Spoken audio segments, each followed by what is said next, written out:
जबरदस्ती ले गई तो उस पे नहीं गई, भर के लेके गई। ये अच्छी चीज़ नहीं की। सर इस सरकार को ही शर्म नहीं आती है। उसको रेप केस नहीं दिखते हैं, उसको एजुकेशन नहीं दिखता है, उसको लोगों की भलाई नहीं दिखती है। एक्चुअली मुझे लग रहा है कि सरकार डर गई है। सरकार को लग रहा है कि हमारी सत्ता ना चली जाए, धर्मेंद्र प्रधान जी को इस्तीफा ना देना पड़ जाए। मैं शिक्षा हूँ और शिक्षा मंत्री धर्मेंद्र प्रधान ने मुझे कैद कर रखा, रस्सी से बांध रखा है, पैरों में बेड़ियाँ डाल रखी हैं, बंदा को बंदी बना रखा है मुझे। सरकार को नहीं फर्क पड़ेगा कि जान जाए ना जाए। पहले अच्छे छात्रों की जान चली गई, उनसे कोई फर्क नहीं पड़ता। अब यहाँ से मतलब जिन्होंने भूख हड़ताल पे बैठे थे, जो छात्र बैठे थे, मैं चले गई हॉस्पिटल में, उन पर जो कोई फर्क नहीं पड़ता। अगर ये मर भी गए तब भी कोई फर्क नहीं पड़ता।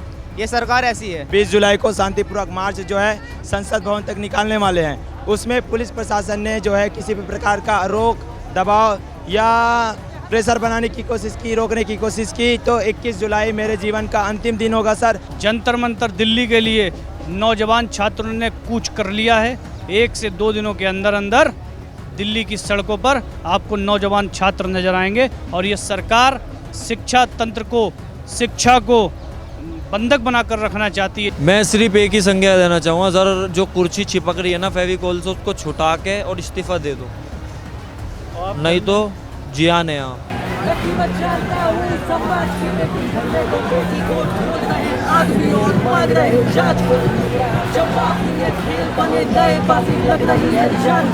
मेरा नाम अमन शर्मा है। तो आपने ये पोस्टर उल्टा क्यों पकड़ा हुआ है? क्योंकि सर पोस्टर इसलिए उल्टा किया है कि सरकार को एक तो उल्टा दिखता है और सरकार को उल्टा करने का समय आ गया। आपने देखा होगा सुबह सोनम वांगचुक जी को जबरन सरकार यहाँ से ले गई। तो इस पे आप क्या कहना चाहेंगे? सर मैं ये कहना चाहता हूँ कि हमारा जो आक्रोश है स्टूडेंट का, जो शांतिपूर्वक था, बस वो जगाने का काम कर रही है सरकार और कुछ नहीं कर रही है। नीट पेपर लीक को लेते हुए अभी तक धर्मेंद्र प्रधान ने इस्तीफा नहीं दिया है, तो क्या उन्हें शर्म नहीं आ रही या वो इस्तीफा देना नहीं चाहते? सर इस सरकार को ही शर्म नहीं आती है। उसको रेप केस नहीं दिखते हैं, उसको एजुकेशन नहीं दिखता है, उसको लोगों की भलाई नहीं दिखती है। आप कोई भी महंगाई की बात कर लो, आप किसी की ज़रूरत की बात कर लो, उससे सरकार को कुछ दिखता ही नहीं है। सरकार बस कानून बनती जा रही है, आँख पे पट्टी बांध के बैठने लगी है। जैसे अभी थी दीपके ने भी कहा है कि आज से मैं भी भूख हड़ताल पे बैठूंगा, तो इससे 20 तारीख को जो आने वाला आंदोलन है और जो आने वाला समय है उस पर क्या प्रभाव पड़ेगा? सर प्रभाव तो स्टार्ट हो गया है सुबह से ही। जैसे कि सुबह से हमने देखा वांगचू सर को पकड़ के ले गए और ज़बरदस्ती पकड़ के धक्का मुक्की करके लेके गए हैं। तो जितने भी यूपी के स्टूडेंट थे, हमारे ऑफिस के स्टूडेंट थे, जो भी था, जो पढ़ रहा है और जो पढ़ाकू है, थोड़ा बहुत जानता है एजुकेशन के बारे में, वो सारे के अंदर आक्रोश बढ़ चुका है और वो यूपी बिहार जहाँ भी है वहाँ से निकल चुका है सपोर्ट करने के लिए। जैसा आज सुबह सरकार ने शर्मनाक काम किया है, क्या आने वाले समय में भी आंदोलन को कमजोर करने के लिए सरकार ऐसा कर सकती है? सरकार तो रेडी है सब करने के लिए। अगर ये सब नहीं रुकता है, अगर यही होता रहा, तो आगे मुझे लगता है कि उम्मीद रहेगी नहीं सरकार से। भाई मेरा नाम आदिल है जी। तो आप काफ़ी फेमस हैं सोशल मीडिया पे। थोड़े बहुत हैं जी, आप भाइयों की दुआ है बस थोड़ी बहुत। तो इस समय जो ये प्रदर्शन चल रहा है और आज सोनम वांगचुक जी को पुलिस ने जबरदस्ती ले गई, तो उस पर लेके नहीं गई, भर के लेके गई। ये अच्छी चीज़ नहीं की मेरे हिसाब से। तो भाई कुर्सी के लालच में उनसे कुर्सी छूटी नहीं जा रही है और उनको छोड़नी चाहिए, जब उनकी वजह से इतने युवा परेशान हैं, इतने बड़े आइडल हैं सबके, सोनम वांगचुक सर, ठीक है, वो भूख हड़ताल पे बैठे हैं। तो इस चीज़ से उन्हें थोड़ी बहुत शर्म आनी चाहिए थी, बट उनको नहीं आई। अभी तक इस पूरे प्रदर्शन पे जो लगभग 1 महीना पूरा होने वाला है, इस पे प्रधानमंत्री और गृह मंत्री का कोई बयान या ट्वीट नहीं आया अभी तक। आएगा भी नहीं। तो मेरा आखिरी सवाल यह है, आप इस पूरे घटनाक्रम को देख कर धर्मेंद्र प्रधान को क्या संज्ञा देना चाहेंगे?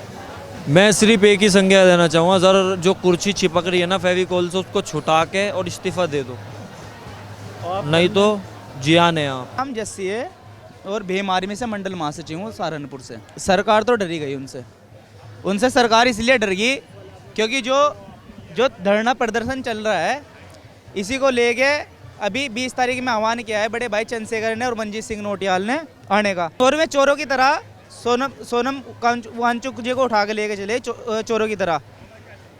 डे बाय डे ये चलता आ रहा है, कोई बात नहीं।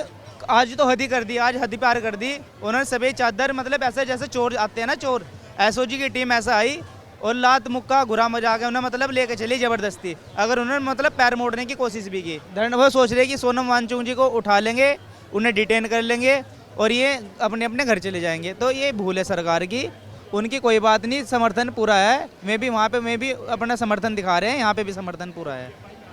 तो सोनम वांगचुक जी को इतनी जल्दी जबरन अस्पताल ले जाने की सरकार की क्या मंशा रहेगी?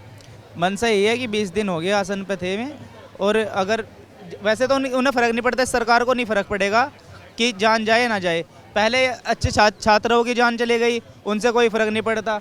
अब यहाँ से मतलब जिन्होंने भूख हड़ताल पे बैठे थे, जो छात्र बैठे थे, मैं चले गए हॉस्पिटल में, उन पर जो कोई फ़र्क नहीं पड़ता। अगर ये मर भी गए तब भी कोई फ़र्क नहीं पड़ता। ये सरकार ऐसी है। क्या सोनम वांगचुक जी को यहाँ से हटाकर जंतर मंतर का आंदोलन कमज़ोर करना चाहती है सरकार? ये कमज़ोर ये करना चाहती है, पर ये कमज़ोर होगा नहीं, ये कमज़ोर नहीं होगा, क्योंकि यहाँ पे पूरे देश का युवा ही नहीं, विदेश का युवा भी आ रखा है।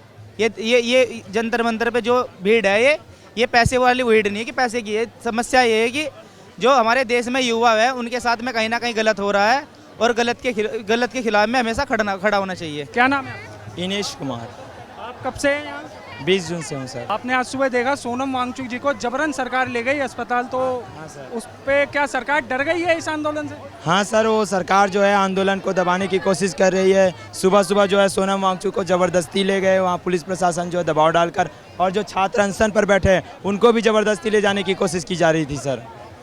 तो जैसा कि आज अभिजीत दिपके ने कहा है कि अब मैं भी भूख हड़ताल पे बैठूंगा, उससे क्या सरकार को और प्रभाव पड़ेगा? हाँ सर बिल्कुल, वो तो आंदोलन को खड़ा किए हैं, वो आंदोलन को आगे बढ़ाने की कोशिश कर रहे हैं। हम भी आंदोलन को आगे बढ़ाने की कोशिश करेंगे सर। उसी के आज सुबह जो हुआ सर, उसी के विरोध में मैं गवर्नमेंट ऑफ इंडिया को एक वार्निंग देना चाहता हूं सर। जैसे कि हम 20 जुलाई को शांतिपूर्वक मार्च जो है संसद भवन तक निकालने वाले हैं, उसमें पुलिस प्रशासन ने जो है किसी भी प्रकार का रोक दबाव या प्रेशर बनाने की कोशिश की, रोकने की कोशिश की, तो 21 जुलाई मेरे जीवन का अंतिम दिन होगा सर। जैसा कि मैं फर्स्ट हंगर स्ट्राइक में जब बैठा था, मैंने एक शब्द बोला था, मेरा देश मेरा खून मांग रहा है सर। मैं आज वो शब्द और वाक्य फिर से दोहराऊंगा, मेरा देश मेरा खून मांग रहा है सर। संजय खान नाम है मेरा। आपने इस समय किसकी भूमिका ले रखी है? शिक्षा की। शिक्षा की? मैं शिक्षा हूँ, और शिक्षा मंत्री धर्मेंद्र प्रधान ने मुझे कैद कर रखा, रस्सी से बांध रखा है, पैरों में बेड़ियाँ डाल रखी हैं, बंदा को बंदी बना रखा है मुझे। वो चाहते हैं कि इस धरने को कमज़ोर कर दें, पर वो सोनम वांगचुक जी का मिशन है, वो इस धरने को कमज़ोर नहीं कर पाएंगे। वो जान लें कि ये नौजवानों छात्रों का धरना है, ये नौजवान छात्रों का प्रदर्शन है, ये रुकने वाला नहीं है। आपको इस्तीफ़ा देना ही होगा। आप देखिए हिंदुस्तान के कोने कोने, गांव शहरों से जंतर मंतर दिल्ली के लिए नौजवान छात्रों ने कूच कर लिया है। 1 से 2 दिनों के अंदर अंदर दिल्ली की सड़कों पर आपको नौजवान छात्र नजर आएंगे। और ये सरकार शिक्षा तंत्र को, शिक्षा को बंधक बनाकर रखना चाहती है। जानती है कि अगर शिक्षा स्वतंत्र हो गई तो ये कहीं ना कहीं हमसे सवाल करेंगे, और सवालों का जवाब देने में ये असमर्थ हैं। तो सरकार को सोनम वांगचुक जी को इतनी जल्दी अस्पताल ले जाने की क्या ज़रूरत पड़ गई? वो तरीका उनका गलत था, उस तरीके की मैं निंदा करता हूँ। कोर्ट ने ये कहा कि उनके स्वास्थ्य की देखभाल रखें, पर जिस तरीके से वो लेकर गए वो संवैधानिक तरीका नहीं था, उसकी घोर निंदा करता हूँ। धन्यवाद।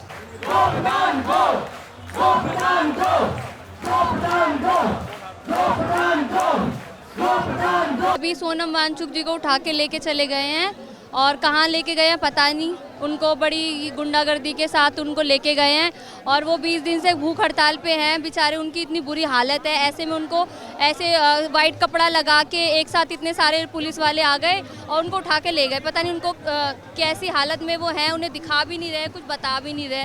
तो इसलिए वो जनता जो है वो बहुत ही ज़्यादा गुस्से में भी है और बहुत डरी भी है, इसलिए वो यहाँ पे सारे इकट्ठा हो गए हैं। शांतिपूर्ण प्रदर्शनकारियों को अवैध हिरासत में रखना क्या घोषित इमरजेंसी का प्रमाण है? हाँ जी, हाँ जी। एक्चुअली मुझे लग रहा है कि सरकार डर गई है। सरकार को लग रहा है कि हमारी सत्ता ना चली जाए, धर्मेंद्र प्रधान जी को इस्तीफा ना देना पड़ जाए, तो और उनका ना ईगो भी हर्ट हो जाता है ना। अगर ऐसी कोई बात आती है, इस्तीफे वाली बात आती है, तो उनको अपना ईगो पहले दिखता है। तो उनको लगा कि ना रहेगा बास ना बजेगी बांसुरी, तो वो उठा के ले गए उनको यहाँ से। सरकार को सोनम वांगचुक जी को इतनी जल्दी अस्पताल में ले जाने की क्या वजह होगी सरकार? उनकी सारी रिपोर्ट नॉर्मल थी, उनको हॉस्पिटल में जाने की कोई ज़रूरत नहीं थी। डॉक्टर खुद यहाँ पे आ रहे हैं उनसे मिलने के लिए, और हमने नहीं बोला उनको हॉस्पिटल लेके जाने को, अपनी मर्जी से वो लेके गए हैं हॉस्पिटल उनको। वो ऐसे ही करते हैं, जो भी काम करते हैं गुंडागर्दी के साथ करते हैं। उनके ही परिवार वालों को उनसे मिलने नहीं दिया जा रहा है, ऐसा वो क्या कर रहे हैं? वो तो उन्हें बताना चाहिए ना, ऐसा वो क्या कर रहे हैं कि उनके घर वालों से नहीं मिलने दिया जा रहा है। वो चाहते ही नहीं है कि हम संसद तक जाएँ, इसलिए उन्होंने पहले उनको उठा लिया है। लेकिन अभी अभिजीत दीप के भूख हड़ताल पे बैठ गए हैं। उन्होंने बोला है कि 20 तारीख को हम संसद जाएंगे। आप देख रहे हैं नेट्रिक न्यूज, साहस सच कहने का।